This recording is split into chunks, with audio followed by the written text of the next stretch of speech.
जलन। ममता बहुत ही सीधी और प्यारी लड़की थी, वहीं सुनील एक सरल और आगे बढ़ने की सोच रखने वाला लड़का। सुनील, बेटा सुनील कहाँ है? अरे जरा एक गिलास पानी तो दे दो। हाँ माँ, अभी आया। क्या माँ, पानी तेरे सर के पास ही तो रखा है, क्या हो गया है? तबीयत खराब है क्या? अरे नहीं नहीं, वो उठने का मन ही नहीं कर रहा था तो देखा ही नहीं। वैसे क्या कर रहा है? यहाँ बैठना मेरे पास। माँ पढ़ रहा था। वो कहना नौकरी में तो वक्त नहीं मिलता, अब ऑफिस से घर आकर ही तो वक्त मिलता है। अच्छा ठीक है, पढ़ ले जा बेटा। सुनील पढ़ लिख कर और आगे बढ़ना चाहता था, लेकिन माँ की तबीयत खराब देखकर सोचता है कि शादी ही कर ले। कब तक माँ का ख्याल वो अकेले रख पाएगा? तो एक दिन, माँ ये ममता है, मैंने इससे शादी कर ली है। तुम्हारी तबीयत भी ठीक नहीं रहती तो मैंने सोचा शादी कर लेता हूँ। घर संभालने वाली और तुम्हें संभालने वाली कोई आ जाएगी तो अच्छा रहेगा। माँ अचानक से सामने बहू देखकर हैरान रह जाती है। बेटा ये क्या बात होती है? न बैंड, न बाजा, न दहेज, न शगुन, ऐसे कैसे बहू आ गई? माँ तू तो जानती है मैं नौकरी के साथ पढ़ाई कर रहा हूँ, तो कहाँ से इतना पैसा बचा पाता कि धूमधाम से शादी करता। वैसे भी माँ, लोग तो आकर खाकर निकल जाएंगे, इसलिए बस वैसे ही। माँ जी, मैं आपका ख्याल रखूंगी। वैसे भी ये आगे की पढ़ाई कर रहे हैं, अच्छा कुछ कर गए तो सबके दिन फिर से अच्छे आ जाएंगे।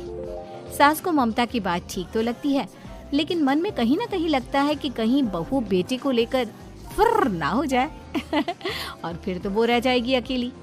बेटा देख, मेरा जो कुछ भी है वो सुनील ही है, और सुनील का भी अब इस दुनिया में मैं ही हूँ और कोई नहीं। क्या सुनील? बिल्कुल माँ, लेकिन आज से ममता भी मेरे जीवन का अहम हिस्सा है, जैसे तू है।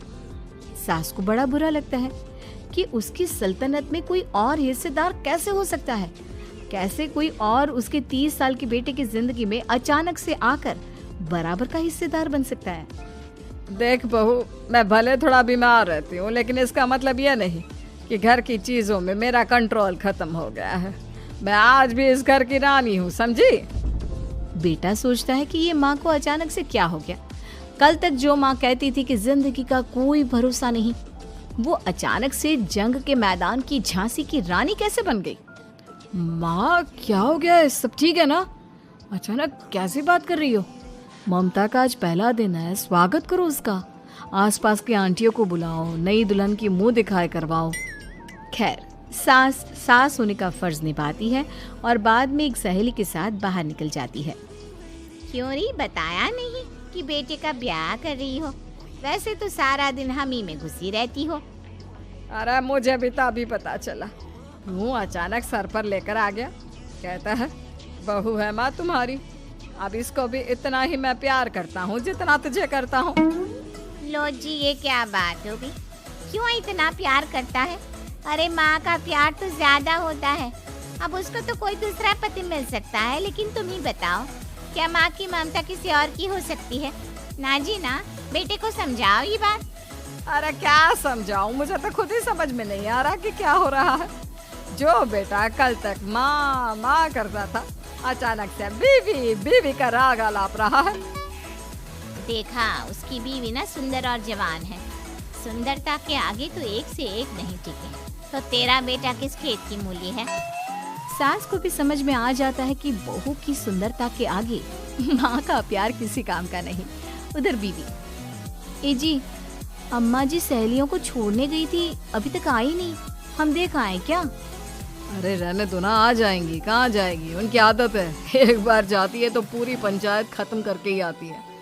अच्छा ही है, खाना वाना खा कर गई होगी। छोड़ो ना, घूमेगी तो खाना पचेगा, नहीं तो ऐसे ही खाट पकड़ लेगी। बहू भी शांत हो जाती है। उधर सास सोचती है कि आज थोड़ा देर से ही घर जाती हूँ, जब बेटा परेशान होकर ढूंढेगा तब मजा आएगा। बीवी को खुद ही पता चल जाएगा कि माँ के आगे उसकी दाल नहीं गलेगी। लेकिन वहीं दूसरी ओर घर पर, ए जी, माँ जी अभी भी नहीं आई, हमको तो घबराहट हो रही है कि क्या करें, जाकर पता करें किसी के घर। अच्छा, कहाँ जाओगी ये भी बता दो। पहला दिन है तुम्हारा इस घर में और एक ही दिन में मोहल्ला छानोगी क्या? हाँ, तो आप भी तो नहीं जा रहे हैं ना, हमको फिक्र हो रही है। अरे यार, ये रोज का है अम्मा का, खाओ और सो जाओ। बस फिर क्या था। बेटा बहू खाना खाते हैं और कमरे में सोने चले जाते हैं। उधर जब सास को कोई देखने नहीं आता तो वो हार कर घर आ जाती है, जहाँ वो देखती है कि सारे घर की लाइट्स बंद है। सास को गुस्सा आता है, बहू, ममता बहू कहाँ हो? लेकिन सारे दिन की थकी बहू को ऐसी नींद आती है जैसे किसी ने भांग की गोली खिला दी हो। वो तो नहीं उठती। उठकर आ जाता है बेटा। तो क्या बात है अम्मा, काहे चिल्ला रही हो? अरे सो जाओ ना, सुबह की थकी है बहू, वो सो रही है। जोर से बोलोगी तो नींद खुल जाएगी उसकी। माँ को गुस्सा आ जाता है। फिलहाल तो सो जाती है, लेकिन मन ही मन ढेर सारा जहर बहू के लिए भरा होता है। सुबह बहू चाय बना रही होती है कि सास धीरे से गैस तेज कर देती है, जिससे चाय का बर्तन जल जाता है। और जैसे ही बहू चाय का बर्तन उठाती है, उसका हाथ जल जाता है। मेरा हाथ जल गया।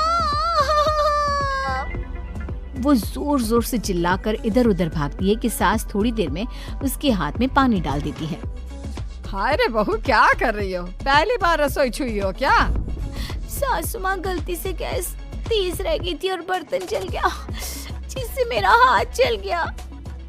हाय रे, कितना गंदा दाग। छी छी छी छी, मुझे तो उल्टी आ रही है तेरा गला हुआ मांस देखकर। तू ना मुझे अभी साथ से खाना मत लगाना। बहू भी खुद का हाथ देखती है तो उसे भी रोना आ जाता है। कुछ दिनों के बाद सास की सहेली आती है, बहू चाय बनाकर लाती है। उसके जाने के बाद सहेली कहती है, बहू की सुंदरता ऐसी है कि कोई भी दीवाना हो जाए। वैसे तेरे बेटे का क्या हाल है? अरे वैसा ही है, बहू के पीछे लट्टू। क्या करूं, कुछ समझ में नहीं आ रहा। मैंने तो बहू के चेहरे पर दिवाली के पटाखे की चक्री फेंक दी, उसका पूरा चेहरा जल गया। अब देखो ना रही सुंदरता, और ना ही अब मेरा बेटा उसे पूछता है। अरे अब तो वो उसे छोड़कर दूसरी भी देखने को बोल गया है मुझे। बहू सारी बात सुन रही होती है। आंटी एक बात बताइए, क्या भरोसा है कि दूसरी सही आए और आपके अनुसार रहे? देखिए आंटी, मेरी सासू माँ को गलत बात सिखाने की जरूरत नहीं है। हमारा परिवार साथ में खुशी से रह रहा है। देख बहू, मेरी सहेली की बेइज्जती ना कर, वही अच्छा रहेगा तेरे लिए, समझी? बहू नहीं मानती है। वो बार बार उनकी सहेली को घर से निकल जाने को कहती है। तभी सास की सहेली पास के चूल्हे से लकड़ी लाकर बहू के चेहरे पर लगा देती है। बहू जोर जोर से रोने लगती है। अरे ये क्या कर दिया? मैंने कहाँ किया, ये तो तूने किया। तू ही नहीं चाहती थी कि बहू बेटे के साथ रहे, भला मैं क्यों करूँगी? मैं तो चली, निपटो अब। बहू रो रही होती है, दर्द से चिल्ला रही होती है, लेकिन सास उसे डॉक्टर के पास नहीं ले जाती। तभी पति आता है। क्या हो गया ममता? ये दाग कैसे लगा? कैसे जली? ममता कुछ नहीं कहती, बस दर्द से करा रही होती है। पति माँ की तरफ देखता है। हो ना हो माँ, ये पक्का आपका काम है। आप ही ममता से जला करती थी ना। देखना माँ, अब पुलिस आएगी, केस बनेगा, लेकिन पहले मैं ममता को अस्पताल लेकर जा रहा हूँ। सभी अस्पताल जाते हैं, जहाँ डॉक्टर ममता की सास से कहते हैं, आपने तो नहीं जलाया ना बहू को? अब ममता की सास के तो पसीने छूट रहे होते हैं। वो घबरा कर कहती है, ना ना डॉक्टर साहब, कैसी बात करते हैं? हम क्या जलाएंगे अपनी बहू को? डॉक्टर ममता के पति से पूछते हैं। देखिए, क्योंकि ये ससुराल में जली है तो मामला पुलिस का बनता है, तो आप पहले पुलिस को बुलाइए, तभी इलाज पूरा होगा। सास डर जाती है कि अब तो बच्ची जिंदगी जेल में ही रहना होगा। रहने दीजिए ना, पुलिस को क्यों बुलाना? सारी हंसी खत्म हो जाएगी जब पुलिस के डंडे पड़ेंगे। बहू को जलाना भले ही बहुत आसान हो, लेकिन उसके बाद सारी जिंदगी जेल की हवा खाना। सास डर जाती है। पुलिस आती है। पास लेटी दर्द से करा रही ममता स्टेटमेंट देती है। तो क्या हुआ था? कैसे जली आप? ममता पास खड़ी सास को देखती है। बेटी बताओ, कैसे जल गई तुम? ओए, काका का किरण वाली शाहरुख, चुप, बिल्कुल चुप। सास चुप। सभी इंतजार करते हैं कि ममता क्या बोलेगी।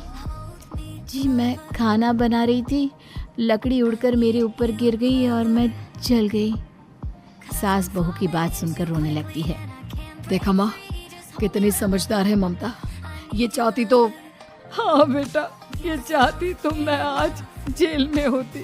मुझे माफ कर दे, मैं आगे से अभी कभी ऐसा नहीं करूंगी।